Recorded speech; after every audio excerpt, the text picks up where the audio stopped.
Jason, stop. All right, cut that. I can't have that out there. Cut it all. Can we cut this entire thing? I've been knocking on wood the entire time we've been talking about this. Yeah, I don't even want to talk about this. This is too much karma. We that one up. Sorry, Brandon.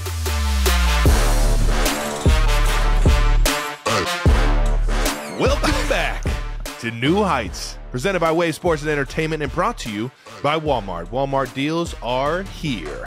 That's right. You heard it here on New Heights First. We are your hosts. I'm Travis Kelce. This is my big brother, Jason Kelce, out of Cleveland Heights, Ohio. And new episodes drop every Wednesday during the NFL season. 92%ers. Make sure you subscribe on YouTube and wherever you get your podcasts. And follow the show on all social media at New Heights Show. That's with one S. And check out our official fan club at newheightsshow.com, also with one S. Jason, tell the people what we got coming up today. Yeah, well, we have an episode lined up for you guys. All right. Oh, nice. Obviously, we're going to recap both of our Week 13 games in excruciating detail, and then we will get to our shout-outs for the fan mentions of the week, so maybe something from the Chicago Blackhawks. Ooh. Talk about the biggest storylines from around the league, of course, and including the latest development in the movement to ban the brotherly shove. Yeah, finally, get that out of here. But first, as always, new news. New news. All righty. First bit of new news. Spotify put out their lists of the most popular podcasts, songs, artists, and albums of 2023. Ooh. And New Heights is officially number one. Numero uno. Sports podcast of 2023. That's right. Number one sports podcast of 2023. Shout out again to the 92%ers 92. and everybody that listens to this, watches this, contributes to this wonderful podcast, community. Yeah. Can't thank you guys enough for supporting us two knuckleheads and everyone else that's a part of this community. This is pretty crazy. Yeah, we were number one, right above our friends over with Part of My Take, Bill Simmons podcast, Fantasy Footballers, the Pat McAfee Show, which I think Pat's, most of his are video, right? I mean, he's getting way more views than we are. I feel like it's, I don't know, whatever. Yeah, he's on ESPN, so yeah. Old Man in the Three. Yeah, so a lot of good names on this, a lot of great podcasts. Honored to be up there with all of these. 1,000%. Some other highlights from the 2023 Spotify Wrapped page. We are streaming in 134. That's right. Different countries. I mean, that's crazy. 134. Oh, damn. 134 different countries? That's crazy. How many countries do you think there are? I have no idea. Infinity. We're 134 different countries. Do we have a count on how many countries are out there? Can we get a count on how many countries are out there? Do you think it's in the three? I feel like it's like 400. If it's 100, but that's way too much. There's no way how many countries are there? How many countries have Spotify? Three something. It's got to be in the hundreds, right? It can't be that high. Google says 195 countries. That's a pretty good ratio. I mean, we're almost worldwide at this point. We're close. I mean, we're definitely worldwide, but we're almost like every country, which is crazy. World full? I don't know. Yeah. Can you also Google how many of those countries have the ability to listen to Spotify? That's a good point. It's probably 134. Can we take out me guessing 400 countries just so I don't look like a complete fucking idiot? I guessed 300. I'm not going to lie. I thought we were shooting somewhere around 50%. Yeah. Yeah, we had the most new listeners in, obviously, one, the good old red, white, and blue itself, the United States. Number two, USA. Our socialist friends up north in Canada. And number three, United Kingdom. Number four, Germany, where Travis played the first NFL game ever played this past year. And five, Australia. Yeah, apparently. Shout out to Jordan, man. Jordan probably helped us out a lot with that one. Our mates over there in Australia are giving the pod a good listen to. All right, that's awesome. Good to know. It's pretty fucking cool, yeah.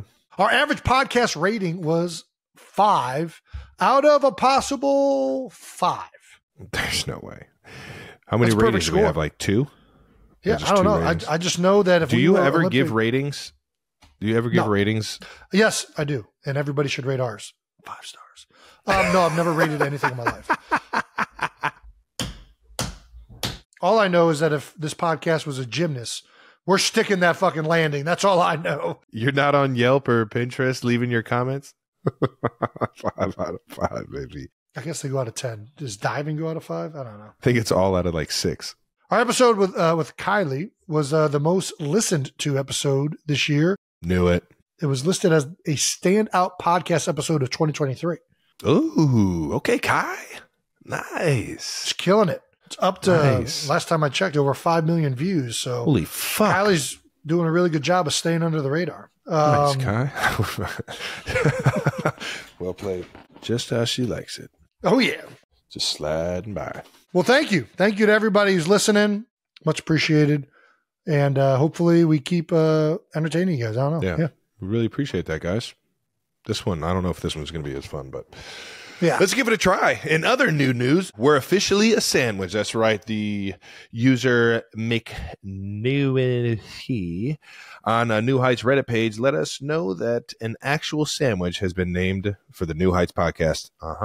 In quotes, sandwich is available at a little diner in Edwardsville, Kansas. I like that. Here, I'm a fan of diners. Middle of the country. You know it. Love it. Just south of Village West, Legends Park of the KCK, called Grill 32. Over there, Grill 32, we got a sandwich. All right now. I like that. I don't know that you can be a diner and your name's Grill 32. It looks good. It's blending a Philly cheesesteak and some KC barbecue. How about that? I'm kind of in on that. Sounds like a good combination. I'm not going to lie. What's on this sucker? What do we got on there, Trev? Let's talk about on top of the sandwich. There's 3 pieces of bread, it looks like. Triple decker. Yeah, a little triple decker. And is a steak, onions, bell peppers, provolone, cheese sauce, not cheese whiz, cheese sauce. What's cheese sauce? And 32 sauce, which I'm guessing is Grill 32's special sauce. Cheese sauce is what looks like to be cheese whiz, or how I like to call it, nacho cheese. No, it's different. Otherwise, they would just said cheese whiz, right? This is a good question for Kylie. Talking about Kylie. Are you eating cheese sauce? Is cheese sauce acceptable? I guess. It's a white. Yeah. It looks white. Yeah, it's just melted cheese at that point. It's not cheese sauce. I'm just saying, it's just white, though. We've been over this. You don't like white condiments. Yeah, no, you're right. But I do like cheese.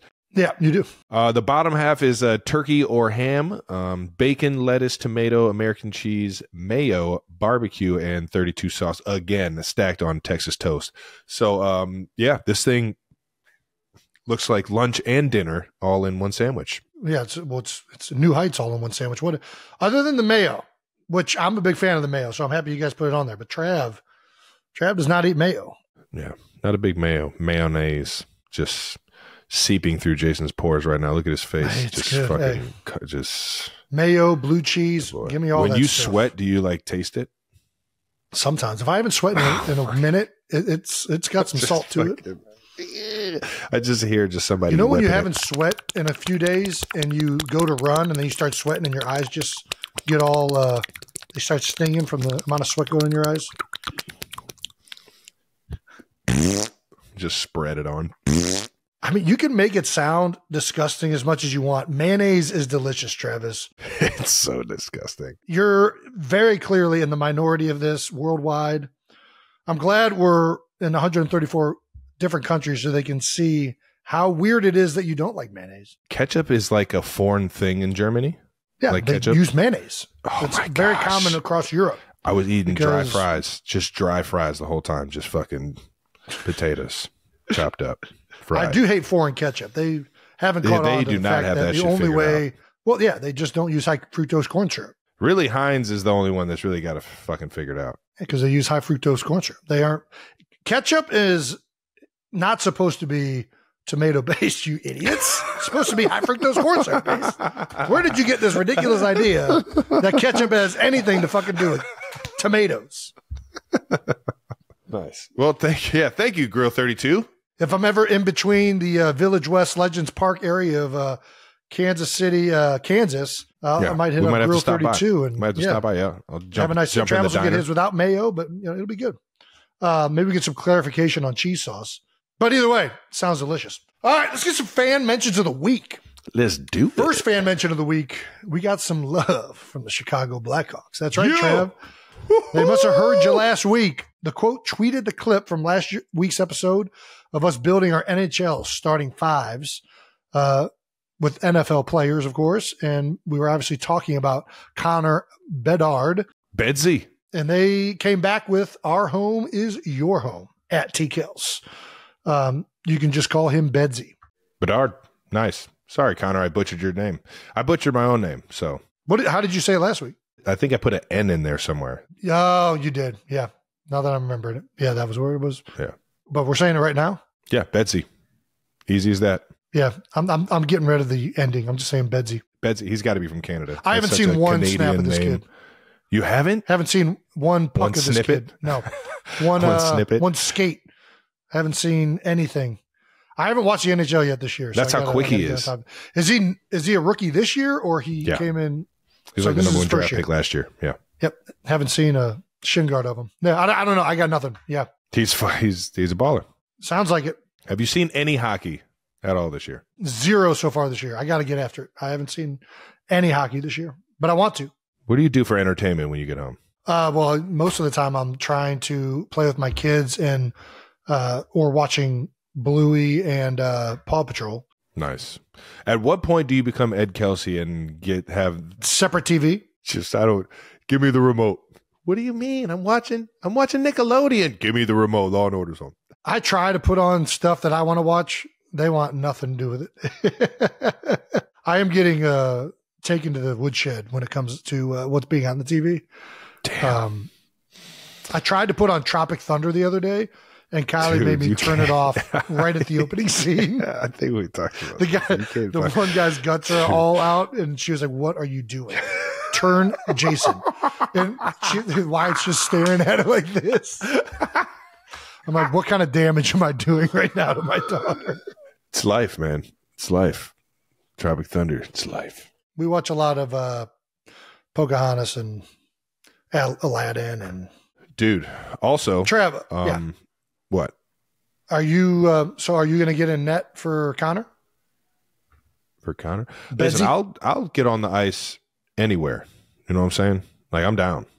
I actually don't think I've been on the ice since I stopped playing, but just like I hadn't gone skiing since I was 12, and we just jumped on a blue slope, it was a blue slope. I think it might have been black slope. I don't know. Blue slope, intermediate. Yeah. No, that thing was steep. I remember looking at you at the top of that fucking hill. We were the last two to go. Well, yeah. And I was looking at you, and you looked at me, and you said, "Fuck it," and then just jumped. Yeah, we just went. Yeah. And I was just like, "Oh, God damn it!" Kylie had a rough day. It was her first time ever skiing. We told her. That's a funny story. So we went to Aspen for the Winter X Games one year. We had been skiing growing up, not a lot, but because we ice skated, we kind of knew how to navigate. We get to the place, and the instructor or the person at the front who's like giving you your equipment is like, "Okay, what's your experience level skiing?" And I was like, "I haven't done it in over a decade, but I just expert." We did it enough growing up. I'm a professional. Just give me the skis. And she was like, okay. Well, your stuff's right over there. And then Kylie gets up there and they said, "What's your level of skiing expertise?" And she said, "I've never skied before in my life." She's and like, "Oh yeah, you shouldn't be going down this hill." Yeah, you should go to a different mountain. There's not a beginner hill on this mountain. It's like, there's not a beginner level at this resort. And I proceeded to tell her, I was like, "Listen, Kai, it's not that hard. Pizza French fry. You'll be fine. You go at your own pace. You go at your own pace." There were no bunny slopes. It's gonna be fine. You just you figure it out. It'll be fine. It's fine. We get off that lift, and right away, pizza ain't slowing her down. She's pizzaing, and she is pizzaing down the mountain. And I'm like, "Oh no, this is not good." Oh man, it is just so electric. Thankfully, Kylie took us 45 minutes to get down that hill. She was a trooper. I guess it was a mountain technically, but hey, what an electric place that was. We got to go back to Colorado. Yeah, we got to go back. Oh my gosh, I can't even do it justice talking about it. Like the amount of times she would just fall over. And then I tried to go in slow motion, almost hurt myself because I'm trying to teach her how to slow herself down. I almost dislocate my hip. I'm like, "All right, I'm done doing this. I'm going at my pace now." Left her out to dry again. And then he left her in the ocean and left her on top of the hill. Well, that was because Keely was there. Keely was there to help her. We're all sitting at the bar having like our second beer, and here she comes. We waited for about 20 minutes, try to like get her to figure it out. And then the only person that had the patience anymore was Keely, who stayed back with him. You're ridiculous, man. Well, she was in good hands. Keely knew how to teach better than I did. Shout out to Colt and Keely Anderson. Your childhood favorites, pizza, French fry. Kind of I had never been on a mountain. Growing up in Ohio, going down a blue pizza diamond works slope. on all of the mountains in Ohio. Ah, man. Apparently, pizza doesn't work when you're on top of one of the Aspen Mountain or whatever the heck that thing was called. Oh, man. That is some good shit, dude. Thank you for reminding me of that. Give me some skates. I haven't thrown the goalie pads on yet, but man. Yeah, you never played goalie. Dude, I used to fucking stone your shit in the fucking driveway, dude. Stop it. I was always the backup goalie. Daly was the main goalie, but I was the backup. I'm not gonna lie, I don't remember playing in street hockey. We always played posts at Roxborough Elementary. There was they had taken the nets down and we played post. You used to be like, yo, you want to go do like one-on-one or like, we used to play in the driveway. I used to, then the what do you call it? The gate that kept Bell in would be the goal. And I would just be right here the whole time. I used to wear the street hockey goalie gear that Dad got us from Play It Against Sports. I don't remember this. I'm sure we did. Play It Against Sports. You fueled half of our sports complex. Seriously. Kelce household. If it wasn't for you guys, I don't know if we'd be playing as many sports as we did. But there's no question. I remember this vividly because it was always me in the net. It was never you in the net. It was always it was like, hey, you want to go play hockey? We had to have fun, Travis. Fucking guy. But I do have some goalie experience. That's about it. But I do have some. I remember the mini stick arena Dad built. I don't remember that. I remember the mini stick arena in the basement that was carpet on cement, and we would run around on our knees. Rollerblade hockey, and you doing. I remember rollerblade hockey. But I remember that. I only remember that at Roxborough Fairfax. Elementary. Oh yeah, Roxborough Elementary. Yeah. Damn, that was fun. Yeah, we were playing post. Yeah, that was such a good fucking time. It was a great time. Our NFL hockey lineup clip also got the attention of J.J. Watt and Ray Lewis. Hey, two Hall of Famers right there, chiming in. Ray Lewis talking about lace him up, man. I would love to see that dude on hockey skates. So would I. we might win the cup from J.J. Watt.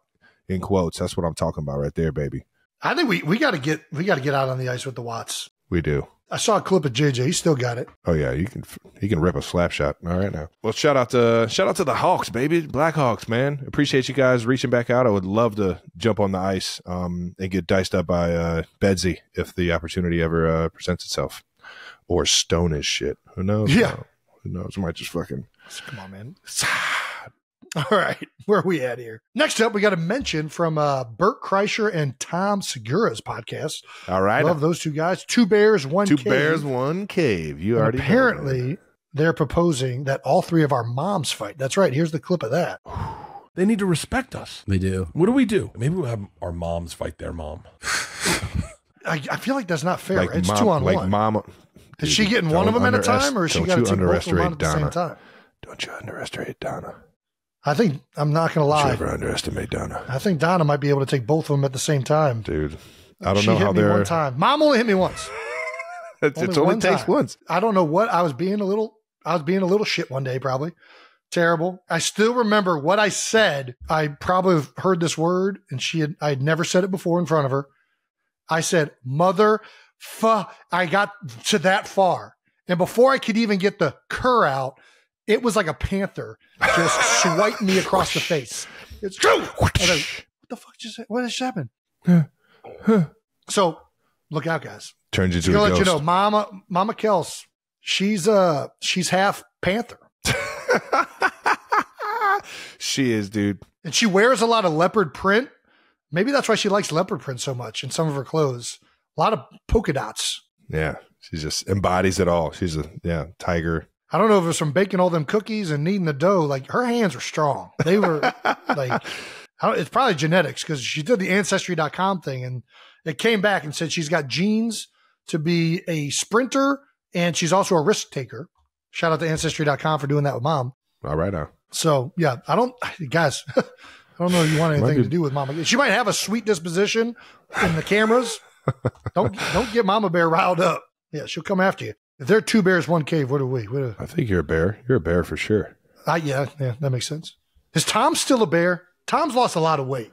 Yeah, but he's still a bear. He's got Still a a bear. bear? He's a bear at heart. He's a bear Bert's at heart. definitely a bear. He can't run from it. You're not. I wouldn't call you a bear. You're too svelte to be a bear. You don't think I'm a fucking... That's right. You're a Yeti. Yeah, That's what you are. You're a big Yeti. let the Yeti out. We're one bear, one Yeti, two caves. Yeah, because we're not in the same room. A bear, a Yeti, and 2 caves. So is this? Yeah. I don't know. We got to ask Mom if she wants to fight. Yeah, Mom. A mom on mom's cage match. Yeah, dude. I'm telling you. Good luck. I'm taking fucking Panther. I'm not even getting in that match. Learn my lesson. Shout out to Tom and Bert, man. We're big fans. I love the movie Machine. I don't know if you got Machine's a chance to catch great. that, dude. It's so good. I was a big fan of that joke when I first heard it, and the fact that it's now a full-blown movie Fuck is amazing. And I've been a huge fan of Tom's stand-up since he was an actual bear. Well played. All right, and lastly, in Philly's special Christmas album news, the NFL TikTok account, among many sports media accounts, shared a video of Jordan Davis singing, "Have yourself a merry little Christmas." Here we are, as in olden days, happy golden days. He had to get right, but he sounded awesome, man. Dude, and yeah, we knew that he could sing. All of the rookies do rookie shows, and on top of that, Jordan will just mess around in the locker room, like singing a melody or a chorus or something like that, a hook. And so we knew that if we could get him to muster up and show up for it, that he would dominate, and he did not disappoint. Did disappoint. All right now. For those of you that are still interested in listening to a Philly Special Christmas album, that album is now available on anywhere that you stream music. And you can still get the limited edition vinyls while they still last. They're available for purchase. So, yeah, thank you to everyone who is supporting that project. Hopefully we can make a lot of families' Christmases a whole lot better here in the Philadelphia area. Before we keep going, we need to shout out our sponsor, Prize Picks. Prize Picks is a skill-based, real money daily fantasy sports game, and it's the easiest and most exciting way to play daily fantasy sports. And with basketball season now here, you can pick combo projections across football and basketball from the Specials League, a league that's created specifically for combo projections that include 2 or more players from different sports or leagues. Prize Picks is really simple to play. You can make your picks and submit your entry in less than 60 seconds. All right now. Quick withdrawals and easy gameplay and an enormous selection of players and stat types are what makes Prize Picks the #1 daily fantasy app. And now, for the portion of this ad read labeled personal experience to be read by talent outside of Travis and Jason Kelce, because we are active NFL players and cannot participate. But we do have someone who can, and you might have seen them before because they come on the show every week now as the cutest person in the New Heights podcast. That's right, boys. Our intern Brandon is back to help you lose money. Here we go, intern Brandon. Win money. Sorry, win. Whoa. Got carried away. It's a skill-based fantasy game, Jason. Who knows what's going to happen each week? That's, I think, legally what I have to say. All right, 2 picks and get out of here. Fair enough. All right. Out of All here. right. All right, 2 picks, 2 quick picks. Nico Collins, love that wide receiver. Love the Texans offense. Take him for yards, take him for receptions.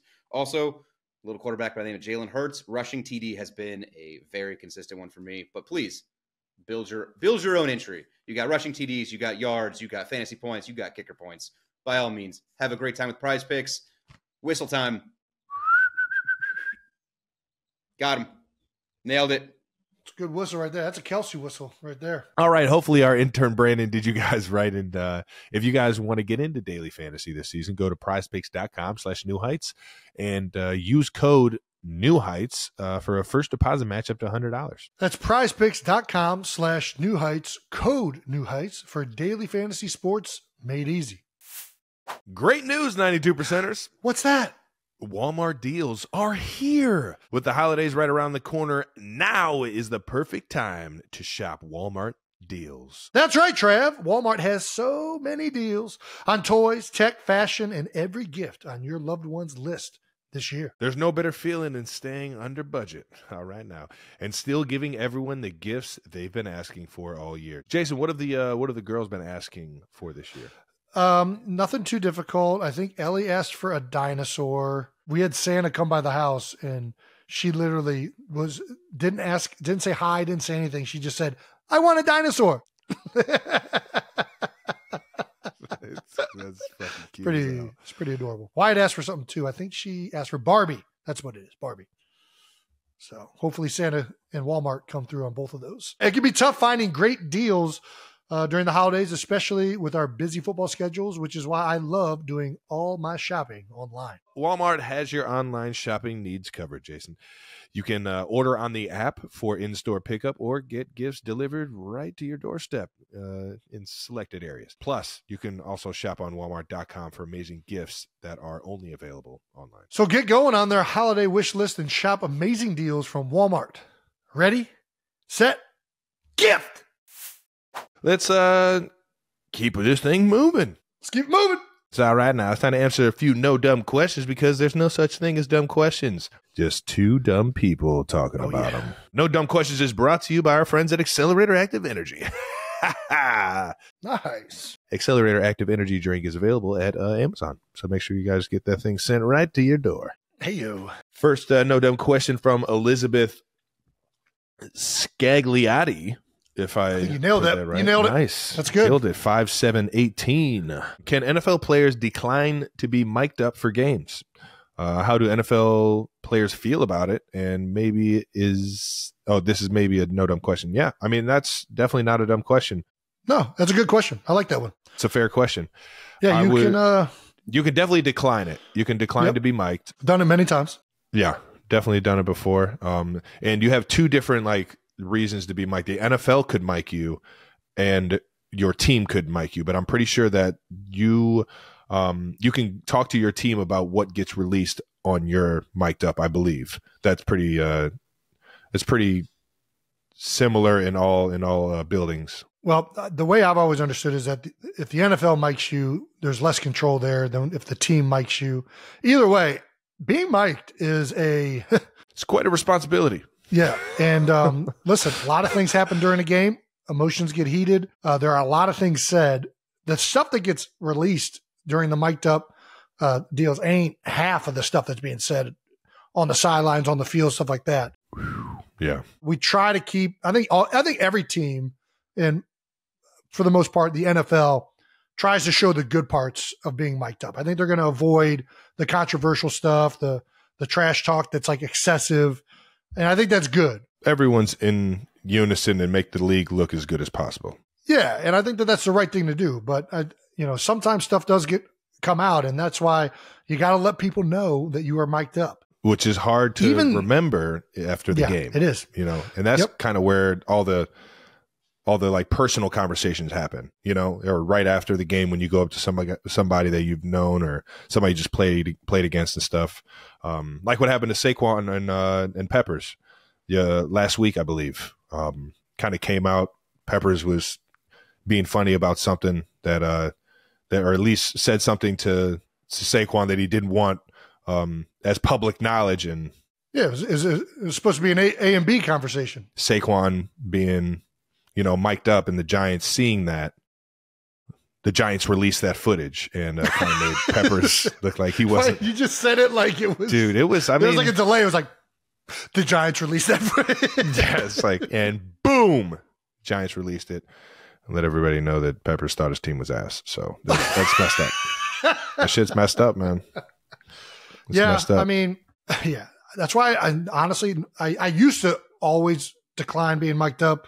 I did it for the playoff games because there's a lot of pressure with the documentary and us two playing each other and the Super Bowl and all that stuff that I wanted to have for the rest of my life. But for the most part, I do not like being mic'd up. I feel like I don't want to try and be any different, and I won't be any different. And I am open and honest. You're terrified of the footage that could come out.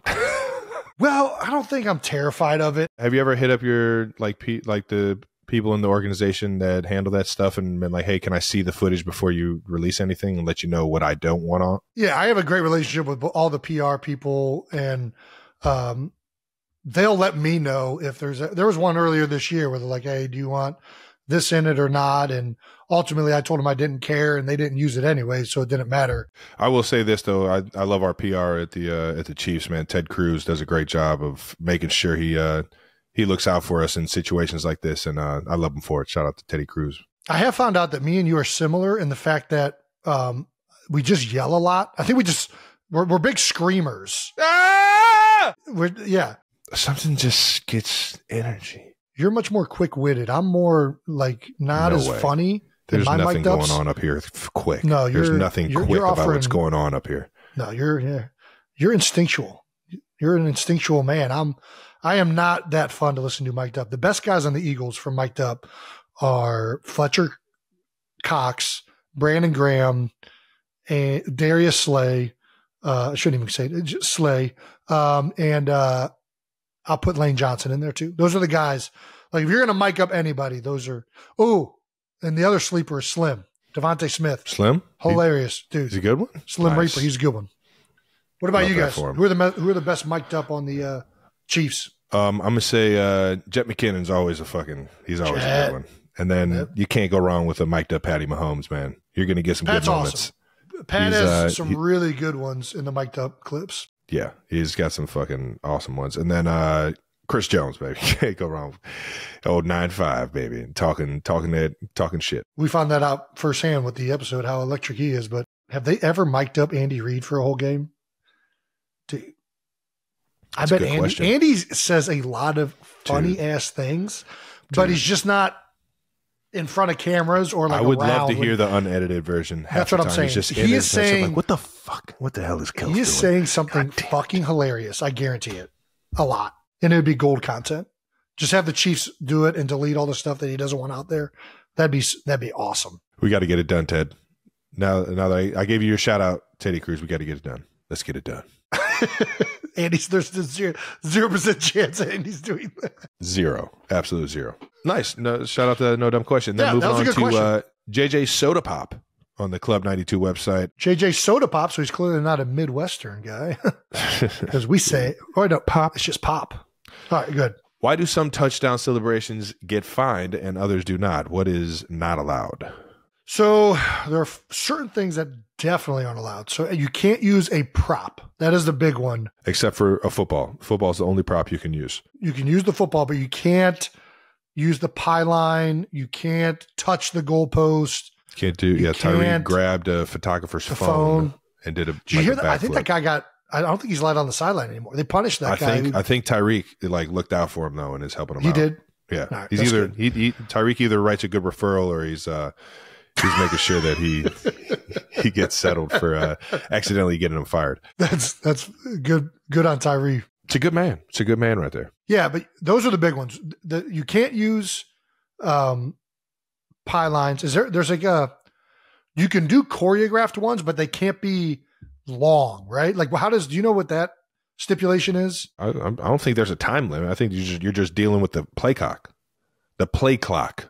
As long as you get back for the As long as you get the guys that aren't on field goal get off the field in time for the kick, I don't think there's like a no time issue? limit on. Yeah, Oh, I thought there was like a I could be time wrong about period. this. I could be wrong about this, but Well, you know more about touchdown celebrations than I do. Half the time I'm walking off the field because I'm trying to get my fat ass on the bench and get some oxygen. no, you're over there celebrating.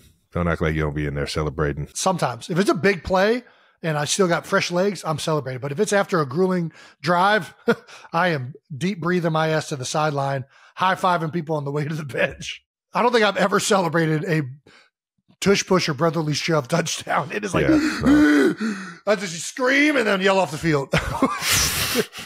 Do you pre-plan your touchdown celebrations ever? No, I think I did like two when I was younger, like one or two when I was younger. I'd get a haircut and the little kid will come up and say, do the nay or hit the quan or something. And I'm like, all right, yeah, I'll do that. So you take suggestions.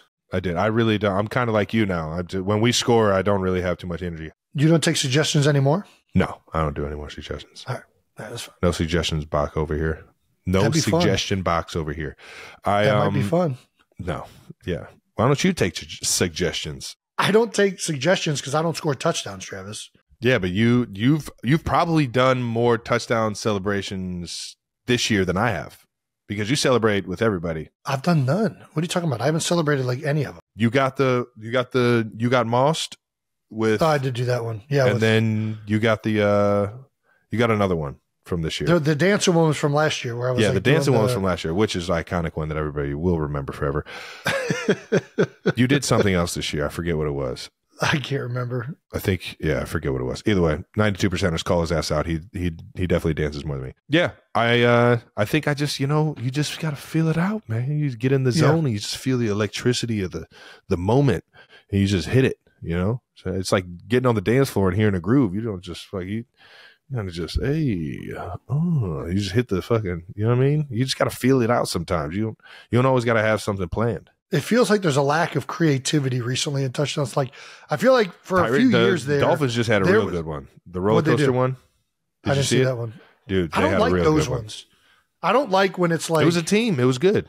I'm not a fan of the that's overly done. I like when it's just one guy. That's the basketball. The river dancing one or whatever they're doing with the Irish jig. The basketball. Yeah. Damn, that's good. Great movie. Fuck, what a good movie, man. I don't, I like it when it's just one person doing something funny. When it's too choreographed, it's like, okay, this is over the top, too much. Well, thank you for that no dumb question, JJ Soda Pop. From a 92% on Club 92, if you had to rank your favorite cereals, what would your top 5 be? Whew, it's hard to just name 5. Fuck. Yeah. This is tough, man. This is a good question because I've recently gotten back into the cereal game. I probably didn't, before I had kids, I probably didn't have cereal for, a long time. Like it was completely removed from my diet. Yeah, I never got away from cereal. I've always been going and getting some good 2% milk. 2%? I'm a whole milk guy now. We grew up on 2%, but I'm all about that whole milk. Something about the childhood nostalgia of going up there and just getting that blue top. The blue top. Yeah, I hear you. Yeah, let's start at 5. What are you going with? You want to lead off or you want me to lead it off? I'll jump on. I'll get after it. All right, what's your 5th ranked? 5th ranked, man. 5th can't be, a fan favorite. It's kind of got to be, for me, just a consistent, always good for me, and that's Apple Jacks, man. I fucking love some good Apple Jacks, man. Fuck. Great cereal. It is very cereal, good. Man. Apple Jacks, I was thinking the same lines that you were thinking, but I was even going more basic, and that's Cheerios. Cheerios? Yeah, because Cheerios, but here, you got to hear my... Cheerios are higher up there though, because you can turn Cheerios. You can get to the rest of yours. Let me do my number 5. Okay. I'm going Cheerios because of the ability to dress them up. You can do whatever you want to them. That's why they're higher. They're higher on the list. All right. Well, we'll see what the fans think.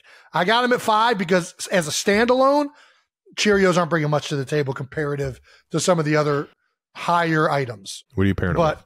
From where they're at, I don't care if it's Honey Nut. I don't even know if they make regular Cheerios anymore. I've only ever, but you can put sugar on it. You can put fruit in there. We used to have so much. We used to have the freaking pot of fucking sugar. I know exactly what you're talking about. Next to where we used to make. And but that's why they're 5 because you have to add sugar to it. They're trying to be a little bit too healthy. So they snuck in frosted Cheerios and fucking completely changed the game. But those aren't as good. It's not as good as the dumping your own sugar on it. There's part of that process of dressing the Cheerios up. But then you dump the sugar on the frosted Cheerios.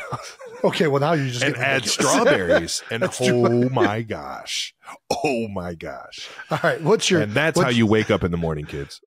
What's your 4? What's your 4 spot? Oh man. 4 is this is where it gets tight. This is where it gets tough, man. I'm going to have to go Captain Crunch Berries. I'm going to go Captain Crunch Berries. Captain Crunch Berries. If I was a child, I would have said the same thing, but I've gotten off of Captain Crunch Berries as an adult. But Captain Crunch Berries is good. It's very good cereal. Dude, so good. Where are you going? I literally have, and I wrote mine down because I have my notepad that you made fun of me for, so I have my list already made up.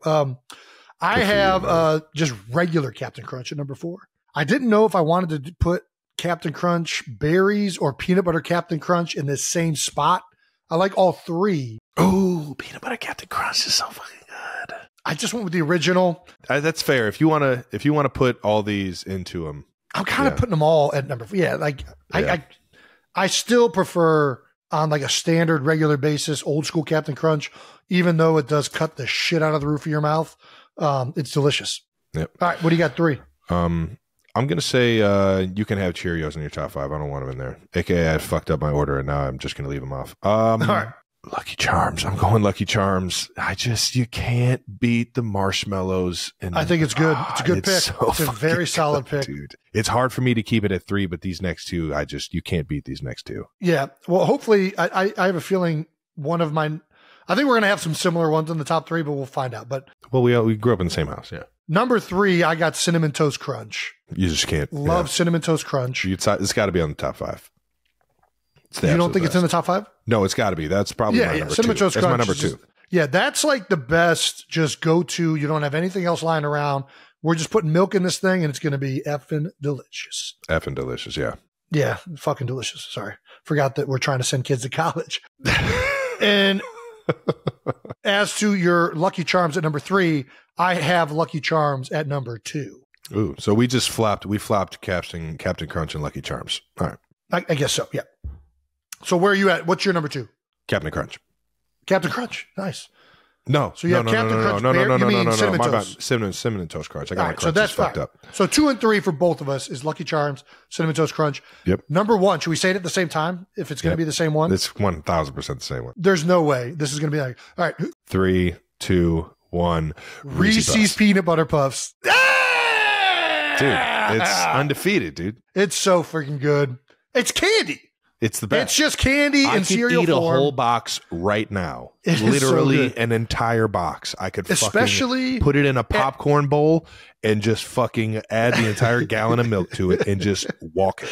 It's Just so good. absolutely walk it. I will eat it. It will take me like 3 hours to do it, and I'll just be eating the soggy ones at the bottom that I still enjoy because the cereal is so fucking good. Dude, I do think that there's like a magic. I think that I'm not a big fan of Reese's Puffs dry. I like it You got to medium soggy to completely soggy. Yep. Like, I think it's better when the milk starts getting into that one. I think it's ridiculous that it's a cereal that you give like children to like eat for like, Dad, can I have candy for breakfast? No, don't be ridiculous. You got to eat something that's good for you. Have some Reese's Peanut Butter Puffs. Dude. I don't really see that that's much different. I'm just like, Dude, we used to throwing have milk on boxes Reese's. of that shit. Dude, boxes. Well, of that's it. because it was delicious. And I think Dad folded because he loves Reese's. And He used to sneak a bowl in when we left. he really didn't like us eating Lucky Charms, but for some reason, Reese's Peanut Butter Puffs he didn't care about. Peanut butter. It's got protein in it. So yeah, Well, that's the top 5. What, you didn't put Kelce's Crunch on the top 5 for you? yeah. Well, I think that's, it's like putting yourself on your own Mount Rushmore. You just can't do it. I learned my lessons, Jason. I'm coachable. That's good. I'm coachable. Fair enough. That does it for No Dumb Questions, brought to you by Accelerator Active Energy Drink. All right, now get you a peach paradise and go on Amazon and get some energy. Shout out to another one of our sponsors, Shout out. State Farm. That's right. State Farm helps you score an affordable price when you bundle home and auto insurance with the Personal Price Plan. The Personal Price Plan lets you call the plays, so you can choose the home and auto insurance coverage that fits your needs at a price you can afford. And bundling home and auto? Well, that's a pro move. And just another way to save with the State Farm Personal Price Plan. All right, 992%ers, go ahead and talk to a State Farm agent today to learn how you can bundle and save with the Personal Price Plan. Like a good neighbor, State Farm is there. Prices are based on rating plans that vary by state. Coverage options are selected by the customer. Availability, amount of discounts, and savings and eligibility vary by state. State Farm is there. We need to shout out another one of our sponsors, Trev. That's right. It's probably the one that you see us drinking all the time. Ooh. That's because it's Accelerator Active Energy Drink. Oh, chug. I'm gonna be up all night, baby, and I would be locked the fuck in.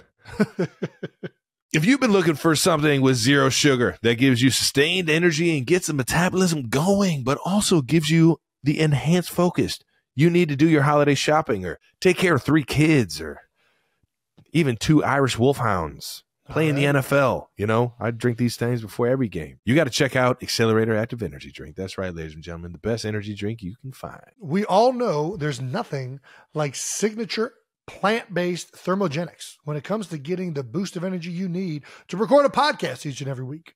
Trav, what you sipping on over there? Man, I got this Peach Paradise and this Rocket Pop. But Jason, what you drinking on? Tropical. Nope, I got Island Guava, and I just finished the cherry lime right over there. Ooh, cherry limeade. Sorry. The cherry limeade cracks. Accelerator Active Energy is available at Amazon. 92%ers. Get some. All righty.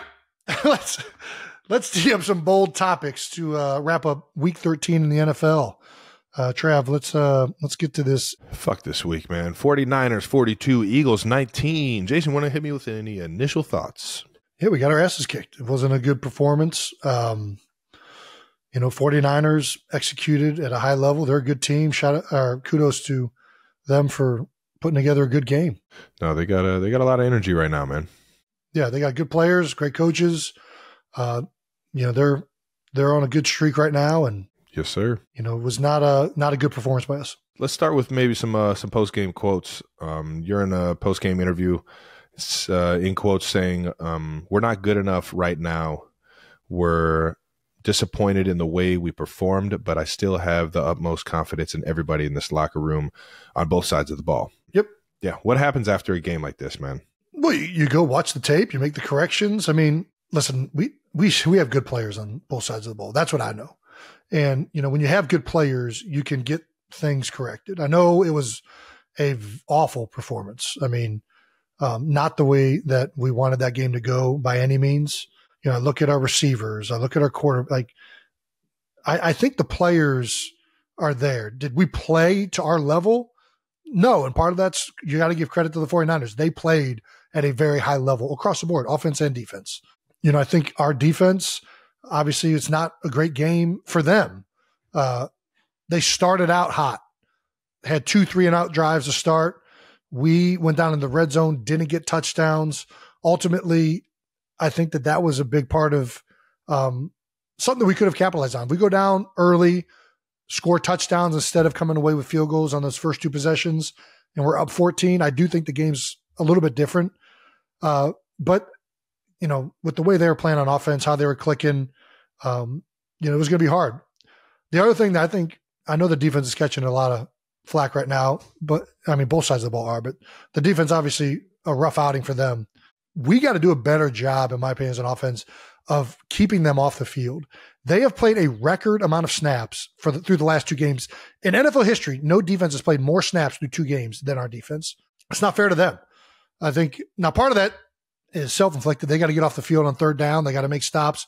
But part of it's us putting drives together that, maintain control of the game. And I think that we haven't been consistent enough on offense. At times we are there and we are clicking, and they're great. They're great drives, but it's just not consistent enough right now. So we got plenty of things to clean up on both sides of the ball. But the reason I still have confidence, I still think we have good players. I think we have great players, and I think we have great coaches. So to me, I know it's a very poor performance on our end, but I think that ultimately we're going to learn from this. We're going to get better from it. The defense is going to correct, the motions and things that screwed them up and gave them fit issues in the run game. Yeah. Offensively, I didn't execute on 2 of the run plays. I know that, the receivers, like Jalen, everybody's got stuff that they need to get corrected and that we will get corrected. So that's why I still have confidence in everybody in our team. So as you should. And Jalen post game talked about how you guys haven't played to the standard that you set and the culture that you set in the locker room. And then even Kevin Byard asked about the defensive struggles, and he said, your culture is defined when things aren't going well. And man, oh man, have we heard that in Philly before, man. It ain't how hard you hit, it's how hard you can get hit. And sure enough, he's looking at how he can get better. And that's exactly what his quote is saying at the end is, we'll see what type of culture we have and how we handle this. And I mean, everybody's just saying the right things, and you guys know how great of a team you guys can be. That's a tough one to lose. And in particular to what Kevin said, I think that's like, I've said that exact same thing before, and it's so true. Everybody is having fun and connected and going well when things are going well. When you're winning games, shocker, people don't complain much. Whether you're getting the ball or not, you can't complain when you're winning games. When all of a sudden you start losing, bad teams and bad cultures start to say, well, this guy's not doing this, or I'm not being involved in that, Fuck or that. I'm not doing this. That guy's not Fuck doing that. that. All this means is everybody needs to try and look in the mirror and assess how they can, one, improve their own game, and two, how they can service their teammates and help them get better. It has nothing to do with who's at fault, why, any of that stuff. Like, you make the corrections. Don't get me wrong. You make the coaching points, but we move on, baby. We're going on to the next one. Fuck. Are we embarrassed about the way we performed? Absolutely. Not the way we wanted to have that game go. Credit to the 49ers. I mean, they played a great game. They have a great team. And, we're going to move on to this next game this week. That's about it. Well, it was a chippy game from the get-go. Even in warm-ups, kind of doing some extracurricular stuff. Sirianni was even fired up early on, as he's always fired up. But it's a fiery coach. Yeah. And then during the game, obviously, it got a little chippy with Dre Greenlaw getting ejected. A fan favorite, Dom DeSandro, being a part of that. Yeah. Big Dom. Did you feel early on that it was going to be just a fist fight of a kind of game? Listen, we knew it was going to be a fist fight. Both teams wanted this one. 49ers have been excited to get this game on their schedule for a while. There's no question about it. And we were excited about it. I don't think it was that chippy. I really don't. I think the guys were playing hard. Greenlaw was playing hard. Shed me for a block early. He's a good player. Listen, he's a good player. Fred Warner's a good player. They have great players on their defense. I don't even think what Greenlaw did on the sideline was that. It was a personal foul, but it's like one of those ones where it's like, listen, he's on the sideline. He's trying to make a play, and he's playing hard. I didn't think that it was that chippy, and I don't think Dom meant anything. He was just trying to separate the two in the instance. Dom is not the first person, a coach, strength coach, staff member that has separated people on a sideline who are getting in each other's faces. I think nobody wanted anything to happen, right? And I don't think that, I know Dom, and I trust that what he was trying to do was just diffuse the situation. When people are on the sidelines, people getting together, people try and separate them. I don't think it's a huge deal either way, but whatever. I hear you. That's my own feelings on it. But always love when Big Dom is getting airtime, even though this might not be one of the best reasons to. He's just said, he means so much to our organization, and a guy that, I think a lot of players love in this building. So, well, any final thoughts on the actual game, brother? No, I mean, listen, we got to play better, and I think that I like what Kevin said. When you lose games like that, you have to go back in and just see how to improve. And listen, they're a great team, and I know that we got taken to the woodshed. There ain't no question about it. But I didn't see our defensive line just getting obliterated off the ball, right? I didn't see our offensive line just getting crushed at the line of scrimmage. I didn't see the things to me that are ultra concerning that we don't have the pieces to get it done, or that we don't have the coaches to get it done. I think that it looks really bad. There's no question about it, but I still think we have great players and great coaches. So, because I believe that, I think that we're going to make the corrections. I think we're going to get it fixed. And I look forward to going out there. This is the beautiful thing about the NFL is, we get to go out there against the Cowboys and show who we are next week. Nice. And, until the season's over, you still get to prove who you are each and every week. Yeah. There's still another opportunity. And, we look forward to that this week. I hear you, brother. Well, before we move on to my game, it's Howie season. That's right. Hey! Well, Monday, the Eagles maybe got some good news in signing former Colts All-Pro, Shaquille Leonard, to a 1-year deal after he took a visit to Philly last week. That's right. Guys, unbelievable talent. And regardless of how the guys are that you have playing right now, which they're playing very good at linebacker, when healthy and all that. Yeah. Yeah. Zach Cunningham's been awesome this year. Morrow, we've had good linebacker play for the most part. Having Shaq it's an addition to anybody's team. Yeah. It's a talented player. Who knows? Smart what player, happens. man. Yeah.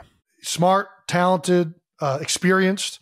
I think that we're getting to the point in the season where, having any amount of depth of players at any position means a lot. You're going to, hopefully every team stays healthy, but that's not the way it usually works. And having another guy in there that is this quality level of player, however he fits in, is going to be a net gain for the Philadelphia Eagles. So super fired up that he's going to be in our building.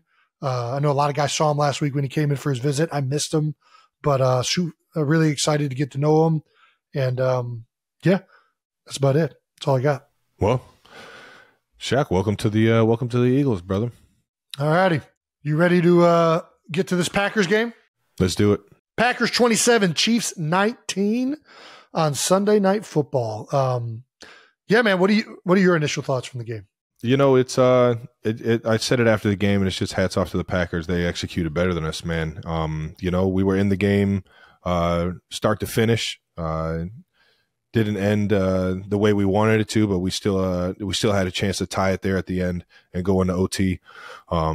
But in the first half, 2 possessions in the first half, man, the Packers did a great job of kind of controlling the clock in a sense. But I thought we played pretty damn good in terms of moving the ball. We had a 13-play drive and I think a 14-play drive, both ending up in points, but getting down on the 5-yard line and having to settle for a field goal is, you know, that's the difference between 14-6 and 14-14 going into the third quarter. You know what I mean? So trying to score touchdowns instead of field goals is obviously always the game plan. But that's huge going into the second half, where we ended up coming out the first drive in the second half and scoring a touchdown immediately. You know, it felt like we were having success and that we really weren't getting stopped. But their defense was kind of like that bend don't break in the first half. And the second half, we're just limited to possessions. I feel like we had 1 3 and out. And that felt like it was like, I don't know, one of the biggest drives of the game looking back on it. You know, if we would have found a way to get a touchdown there or get points right there, I think it was at the end of the third quarter or even maybe in the fourth. But either way, there's going to be moments in the year that you get challenged more than ever, man. And I think you got to be able to grow through that. And that talk goes back to kind of what you guys are talking about over there in Philly in terms of the culture. I'm not worried about how everybody played. I think we got a lot of great character guys in this building that give a damn and want to get shit fixed. And we're going to get it fixed. And that's never been a doubt in my mind. And that's because of the head man, Andy Reid, setting the tone, setting the tempo, challenging guys, maybe even having to call a few guys out face to face. And I love that shit, man. I love it. And I'm excited to get back out there tomorrow, get back at practice, find a way to, you know, bring the juice, bring the energy, help set that culture that we have in place, or help reiterate that culture. And you know, it's just like you said, man, just get an opportunity. We got an even bigger challenge this week going up against the Buffalo Bills. But if you want to go through this game, man, whatever you got for me, that's my initial thoughts. You know, second half, you guys are able to keep it close, and it's always a game, and anybody's game for the taking. And I'm not gonna lie, I feel like whenever Pat gets the ball with some time left of the game, always even though a chance, I think baby. you guys are out of timeouts, like I'm like, you know what, this could still definitely happen for him. But yeah, you guys get the ball, you're down 24-19 with 1:09 left, and you know, it's just a lot of things that happen. You know, you get the personal foul, unnecessary roughness on Pat early. That was, you know, a little bit, you know, could have gone either way, I think. But it benefit from that. Then you have the Rasheed fumble, which ends up not being a fumble. But unfortunately, Pacheco gets the personal foul on it. So when it gets overturned, instead of being at the 30, now all of a sudden you're back closer to midfield. But you still got 49 seconds left. And I'm not going to lie, the Valdez-Scantling one, and I'm not a big fan of complaining about referees. I think referees have a hard enough job, so I'm not going to complain about them. But this was a call that I think was probably missed. I mean, it's textbook pass interference. You know, he puts himself in between the defender and the ball. The defender has to go through his back. I don't know how this one isn't called. Even though I'm a fan of letting guys play, and maybe I shouldn't say it because Pat certainly doesn't want it said. He was quoted as saying at the end of the game, they let the guys play, and I'm all about that. And you know what? I'm about that too. But yeah, that was a frustrating one, I'm sure. Yeah, it was. And you know, you like to pride yourself on those situational football, like the end of game, end of half, those 2-minute drives, how you're going to approach those situations with timeouts, without timeouts. Like there's so much that you go over in our offense for those situations. And we pride ourselves in being situationally aware, man. And, you know, going into that final drive, we had all the confidence in the world that we could score a touchdown, and we had a good 2-point play, a good 2-point play in the holster. And it's like, you know, I don't know. It's just, it's frustrating, the way it happened, but, you got to try and keep yourself out of that situation. I keep looking at that first half and finding a way to get touchdowns. The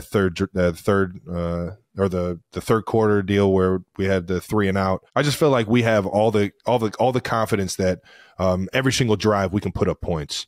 And I feel like we got all the guys we need, man. We just got to keep executing and keep finding ways to win these tight games, man. And sometimes it just, you know, it takes losing one, maybe two to figure out exactly how to come together in those situations. And and I feel like that's what we're doing right now, man. In particular, I also liked your quote afterwards on the officials. You know, I ain't going to blame this on anybody but ourselves. I think that gets lost a lot of times because these crucial things happen at the end of games. People forget about the rest of the game where there were other opportunities that this call isn't in a position to decide a game, right? And I think that shows that you guys aren't putting it on that because you know you had your opportunities. Yeah. The Chiefs had their opportunities. They didn't capitalize on them, and Green Bay capitalized on the ones that they had. And you know, kudos to Green Bay. Jordan Love was making some, absolutely insane. He's making some big plays. Dude, he'll put it up for his guys. Foot, up in the air. I'm like, dude, that is I don't know. That's a risky throw to make, and it was falling in the right spot. Yeah, he's going to give his guys a chance to make a play, man. For sure. So, yeah, I know you guys aren't happy with yourselves, but just reading how you guys are responding, I got no doubt you guys are going to come back with a reinvigorated effort to get things fixed and get back on the right track. Just being in the building today, man. You can feel it. We're going to try and get back on track, man. Well, LeBron's stat for both of our games. From user Dryden Don on the New Heights Reddit page, the LeBron stat is this is the first time both Kelces played and lost since the start of New Heights podcast, which that is definitely a LeBron stat. 100% that's a bronze. That is such a made-up nonsense stat, but that's perfect. We're glad somebody's pointing it out this week, I guess. Just as it just said, this is the first time we've lost. The other situations that have happened throughout the New Heights podcast tenure now, 2 seasons, 17 times plus 2 playoff games, we both have won during the podcast weeks. There are 4 times plus the Super Bowl where Kansas City has won and Philadelphia has lost. So essentially 5 losses that Philadelphia has had. 6 times that Kansas City has lost, which is Philadelphia has won and KC has lost. 1 time KC has won with a Philly bye. 1 time Philly has won with a Kansas City bye. Both had a bye 1 time. And then, of course, this is the first time both have lost.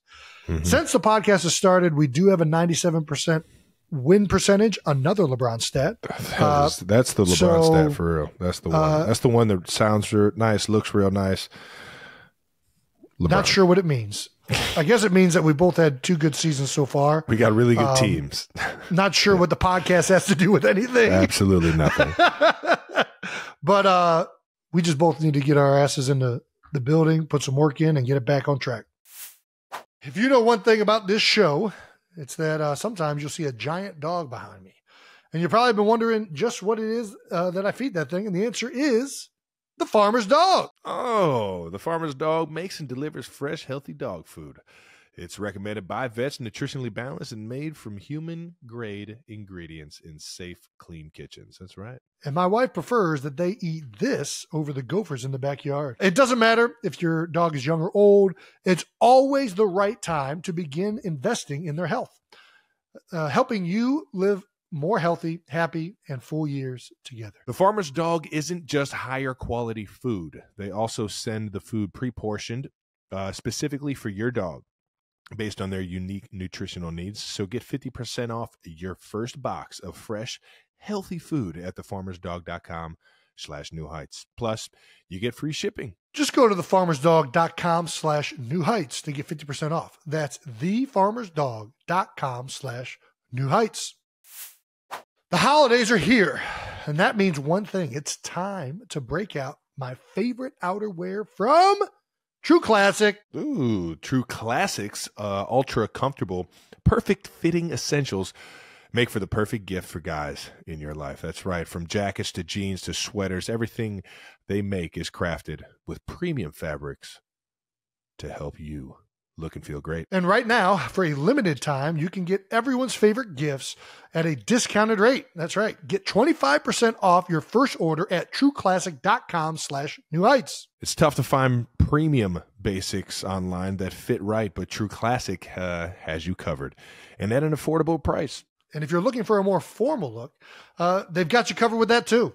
They just launched 5 different styles of button-ups, a new sweater that feels like cashmere, and fleece jackets to warm up during that cold weather. Damn, you just made that shit sound amazing. I'm going right after we get off this podcast. All right now. So if you're ready to upgrade your closet, shop now with our exclusive link at trueclassic.com/New Heights and save up to 25% on your first order. End the year with holiday cheer, thanks to True Classic. Moving on to some player insights and NFL storylines to round up Week 13. Why don't you get us going there, Jason? Let's start with the Rams. All right. Browns game. Yeah, the Rams have kept their playoff chances alive with a 36-19 win over the Browns and new quarterback Joe Flacco. That's right, making his first start. The highlight of this game, however, was Myles Garrett getting himself into another helmet-related predicament. This guy can't get away from it. This time, it looks like a completely incidental, not on purpose helmet incident where it just got caught in the offensive lineman's face mask. Some good old just helmet to helmet football, baby. It's happened before. It's listen, when somebody comes with the force that comes at you with the force that Myles Garrett does, sometimes when those helmets hit, they bend a little bit and they can kind of get like wedged in there.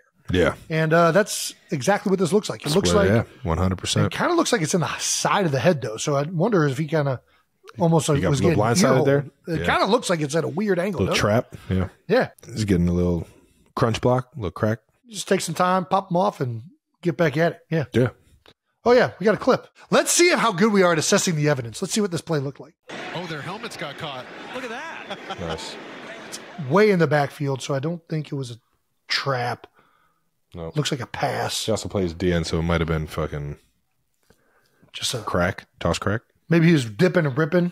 Miles got some good FaceTime. How about that? Your helmet comes off. Always good FaceTime, baby. You already know. Hey! Keep killing it. Marketing that brand, brother. There we go. Cavs owner. Always that. Now that's a cool man. This dude is jumped in. And he's one of the owners of the Cleveland Cavaliers now, I believe. Myles Garrett is? Yeah. That's cool. Big Cavs household over here, baby. We were, yeah, back when it was the Gun Arena. But yeah, still fans now that it's the Q. Get me fired up. Yeah, baby. At the gun. Ah, God, man, that's some good shit right there, boys. Back when we couldn't even fill that place. That's right. That's right. The tail end of Mark Price's years and the start Brandon of the Ricky McKnight. Davis, Darius Miles. There we going go. Crazy up there in Cleveland, baby. And then we got the witness. The Himself. LeBron, the chosen one, baby. Don't forget Zajunas. Big Z. I mean, we got a bunch of fan favorites. I mean, there are so many. So Wesley Person, couldn't miss. Terrell Brandon. I could go down a rabbit hole of just Cleveland Cavaliers that people really don't remember being Cleveland Cavaliers. Oh my gosh. Trajan Langdon. DeJuan Wagner was supposed to be like the fucking. He was like scoring 100 points a game in high school. New Jersey guy. About Boozer. Bobby Sura. Not as big of a fan. Bobby Sura, man. Oh, he was sweet. Florida State. Yeah. Shooting guard, I believe. Who else was fucking sweet for the Cavs, man? Doggone. Early Carlos Boozer. I said Boozer. Boozer. I feel like he's not a fan favorite, though, because of the way he left. Oh, another good one. Tractor Trailer. Tractor Trailer? Which one's that one? Robert Traylor, Michigan University, RIP. I don't remember him. Wally Zerbiak, and also Wally an Ohio Zerbiak guy. is a great one. He's a Miami of Ohio guy. That's right. Man, we had some good ones. Anderson Varejao. Yeah, there's been ADB. some electric guys. Yeah. No question about it. Eric Snow, shout out to the Kent McKinley. Hey. We've had some good ones, man. We've had some good ones over the years. If we're going to say LeBron, we got to say shout out to K-Love, man. Whoo, K-Love, Kyrie. Kevin Love, yeah. Bringing a championship. Let's fucking go. Shump, let's fucking go, boys. God, fire me up. I was at the parade.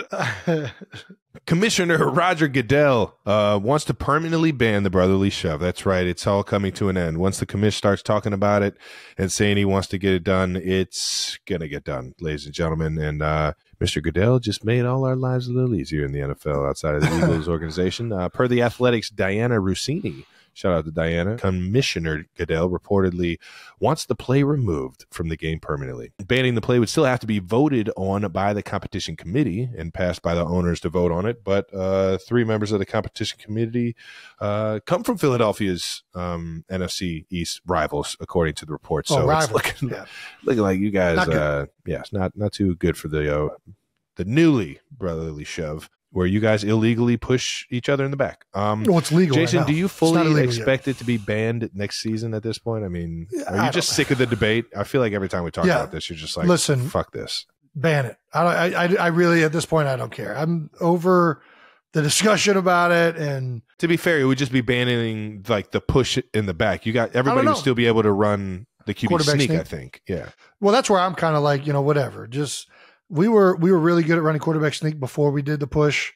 I don't think that it's a necessary part for it. It certainly helps. There's no question about it. But I think, listen, I don't have the energy to care about whether it gets banned or not. We're going to run it right now because we're good at it and it's effective. And whatever they do next season, we'll figure out a way to do something at a high level and make it effective. I don't know. I mean, I don't think it makes sense to really worry about it. I don't know. It used to be illegal to push the runner. Then they changed the rules. So I don't think it, I mean, they can push on defense. Yeah. I don't know. I got nothing. I think you're right on. Whatever they want to do. I just don't know. I don't know if it's for a health reason. I don't think a lot of guys get injured on it. So I don't think that's a good reason. If it's for an unfair advantage, we've already seen other teams do it at not as good of a success level. So I don't know that it's that big of a competitive advantage. I think that a lot of it is going to get banned just because, quite frankly, a lot of coaches and defensive coaches in particular don't want to have to defend it, or it's it's a high percentage chance that it's going to work. So they've complained enough that now people want to see it gone. And, at this point, I'm not really going to get into it too much. I get both sides of it. Whatever they want to do, not going to bother me. What's crazy is they change fucking rules like this all the time. Like we used to be able to cut out in the open. Like we used to be able to just drop cut DBs and linebackers as long as we were going downfield. And it's like when they stopped doing that, it was like, damn, that's going to kind of eliminate a lot of big plays, because getting a guy off of his legs and on the ground is a huge advantage to have, especially in space. I was against that change too, because first of all, there just weren't that many guys that got hurt on cut blocks. It happened. I mean, Brian Cushing got cut from behind and it was a big deal. I mean, it tore his ACL. It was a bad play. I mean, so I get why you want to clipping, but I get why, like, there's a health perspective, right? Where they're trying to make the game and players look out for safety, right? But in my opinion, when they took out cut blocking, all that does is, because who is the perfect person to cut? Somebody who's running out of control. Out of control. If somebody is in control, you can't cut that person. You can't cut them. Yeah. So like now all these guys have to do now is just run as fast as they want. And there's no repercussions for them being out of control. Before it's like, hey, you want to be out of control? I'm going to cut your legs out from underneath you. It slows it down. So now these guys are taking bigger hits up top potentially. But so I don't know that it gets what you're trying to have accomplished whenever you get rid of these things. But regardless, listen, you play with what you have. Everybody's out here doing it for good reasons. If they do ban the brotherly shove, there will be a good reason behind it that the commissioner wants to get done. And I think that whether people agree with it or not, it is what it is. And we move forward. And cut blocking got removed, and it happened for both sides. Now tackles can try and run through cornerbacks, chess because cornerbacks aren't allowed to cut the tackle out in space. You move forward.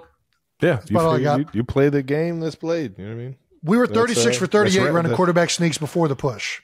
Brian Baldinger released a video. Shout out to Baldy. Baldy breakdowns.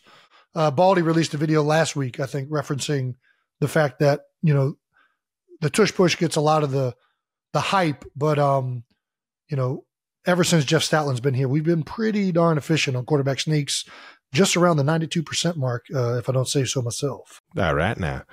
Let's keep this thing moving now, brother. Hey, college football. Dude, this is crazy. Rarely do we get into college football, especially stuff that doesn't include the Cincinnati Bearcats. Shout out to Bearcats, baby. There's some very controversial things happening in college football playoffs. This is true. That's right.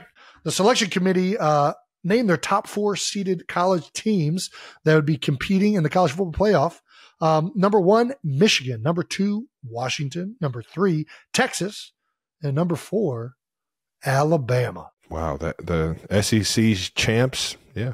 And that's where things got a little controversial because Florida State was left out of the college football playoffs despite being undefeated and winning the ACC conference. And Alabama, who did win the SEC, got in, unfortunately, having 1 loss.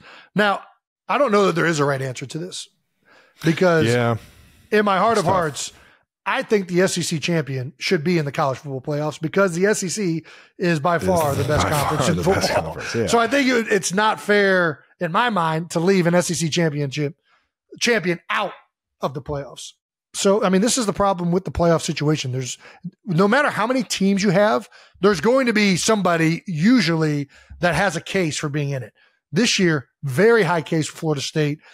The biggest reason I have an issue with this is I just don't like the reason they gave for Florida State not being included.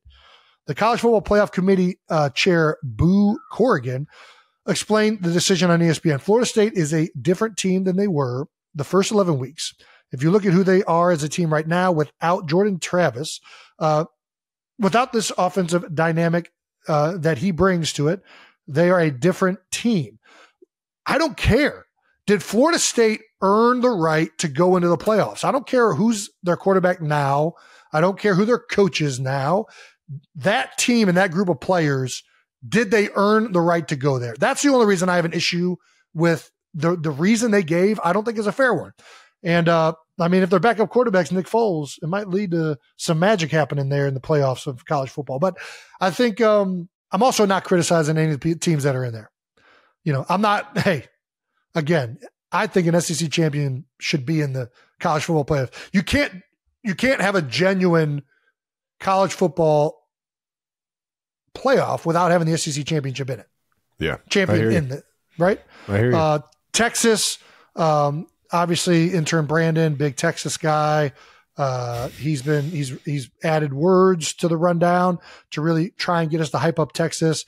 I'm not going to do it, even though Texas had a really good season. Washington, listen, Pac-12. Yeah. All right. We'll see. Michigan, obviously winning the Big Ten, beating Ohio State. So listen, everybody in there is deserving, and it sucks that Florida State's getting left out. But I'd be pretty pissed if I was a Florida State fan. There's no question about it. Yeah. No, I hear you. Or Florida State player. I'd be furious. If I was a player there, I'd be pretty fucking pissed. I'm on the team. I just did all of these games. We as a team won them, and now all of a sudden you're going to say that we don't get in because we didn't earn it, or that one of our players is out, so we're no longer in it. I don't think that's right. That's whack. That's whack. Whack ass excuse, but damn, I'm ready for this college football playoffs, man. I think this is probably about as even as it's been across the board since they started this thing up. So yeah, I don't know who's going to win. We shall see. Obviously, intern Brandon's pulling for Texas. You pulling for anybody? Man, don't really have any Washington ties. Don't really have any Alabama ties. So you just want good games. You got some ex-Texas teammates that I love, like Jamal Charles and Derek Johnson. Yeah, but don't give intern Brandon that. Before. Don't give it to him. Don't give it to him. But damn, I mean, being an Ohio kid, man, there's something about Michigan. I wanted to play hockey at Michigan growing up. You were a Michigan hockey fan, which is hard to do in Ohio. It is. I always thought outside the box when it came to who I was rooting for. All right, now I was still an Ohio State fan though. That's what was crazy. Like I eventually, I was always a big Ohio State football fan, but when it came to hockey, I just loved the fact that Michigan had the. You like the helmets. That's what you liked about Michigan. Yeah, well, fashionista. Well, either way, I hope they're all good games. Yeah, sorry for all you Florida State fans out there that you're getting fucked. Yeah. All right, New Heights Stamp of the Week. Ooh. It's time, Trav, to hand out the award to the players who took their games to new heights in Week 13 of the NFL. New Heights Stamp of the Week is sponsored by State Farm. Hey. Talk to a State Farm agent today to learn how you can bundle and save with a personal price plan. That's right. Like a good neighbor, State Farm is there. Trav, who you got? Yeah, I'm doing a familiar face, and that's Jaguars head coach Dougie P, baby, and his son. Hey-o. Josh Peterson, man. Dougie P got to coach his son in a game, and he's the first father-son combination since 1978 in the NFL. Whoa. His son, tight end, shout out to tight end Josh Peterson made his NFL debut. Josh Peterson was elevated to the active roster for the Bengals-Jaguars Monday night game. Made his debut under the lights, baby. That's what I'm talking about. And he was previously on the Jags practice squad and is also a product of the USFL, which he joined the team in July from the USFL. Nice. There we go, Josh. Love to see it. Love to see a guy taking his game to new heights on Monday night, baby. They almost came out with a big dub too, man. Game one into OT. It was a good one. Who you got, Jason? I'm going to go with the opposite end of that spectrum, which is the Bengals quarterback, Jake Browning. That's right. Everybody's up in arms with the Joe Burrow injury, as they should be. He's a phenomenal player. He led the Bengals to a 34-31 overtime win against Jacksonville on Monday Night Football. Obviously, we talked about the Trevor Lawrence injury, but I don't know if that has much to do with Jake Browning playing a phenomenal game. 354 passing yards, 2 touchdowns, 0 interceptions. Browning's 354 passing yards is the most by a Bengals quarterback this season. He also had an 86.5 completion percentage. He's the 10th player in the Super Bowl era to throw for 350 plus with a completion percentage of at least 85% in the regular season. He had a great game. That's pretty much what we're saying. That's what I just heard. Yeah, he just had a really good game. Nice. So shout out to Jake Browning. Yeah, man. I know it's obviously it's a good the football Bengals. Team. He just did that too, man. Yeah, and the Bengals have a great team. The Jaguars, dang sure, got a great team. So that's a crucial game for them as they're trying to stay in the playoff hunt here. Shout out to Jake. Way to go, Jake. Way to take your game to new heights. That wraps up this episode of New Heights. Make sure you're subscribed on YouTube to the New Heights channel so you know when new episodes are coming out. Make sure to check out our bonus videos that release every Friday on YouTube only. It's only a video product. We're going to preview our Week 14 games and take a look at a couple Kelce clip submissions for the greatest highlights of all-time bracket. So make sure you tune in. Again, every Friday. Listen, subscribe wherever you get your podcasts. That's right. Once again, New Heights is presented by Wave Sports and Entertainment and brought to you by Walmart. That's right, ladies and gentlemen. Hey. Get going on their holiday wish list and shop amazing deals from Walmart. Ready, set, gift. How about that, huh? Shout out to Walmart.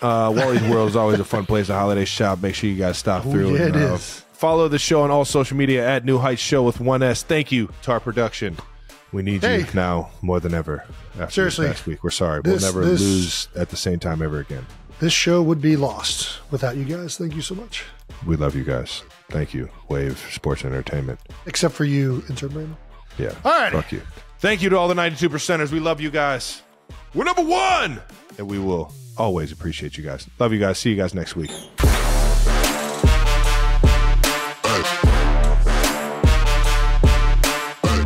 We don't want to take out me saying 400 countries.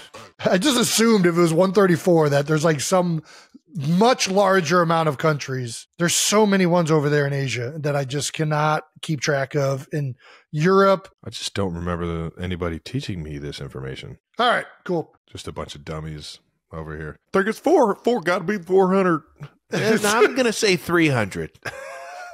You're such an idiot. That's a lot. I'm going to say 300. No, fucking.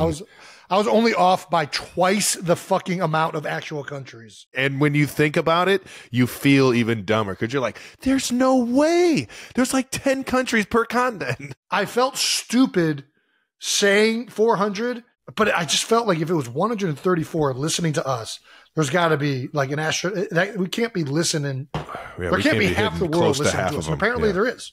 That's crazy.